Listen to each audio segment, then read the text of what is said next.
সুপ্রিয় দর্শকবৃন্দ, vitamin D কম মানেই কি বাত বা আর্থ্রাইটিস হয়েছে? না, ভিটামিন ডি কম মানেই বাত বা আর্থ্রাইটিস নহে।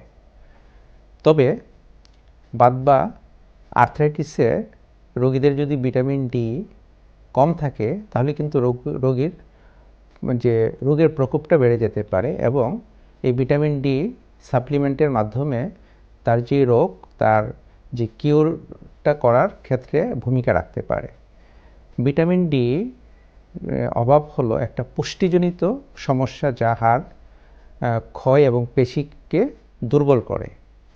আর বাত বা আর্থ্রাইটিস হচ্ছে যে কোনো একটা জয়েন্টের প্রদাহজনিত সমস্যা, যার সাথে ভিটামিন ডির সরাসরি কোনো সম্পর্ক নেই।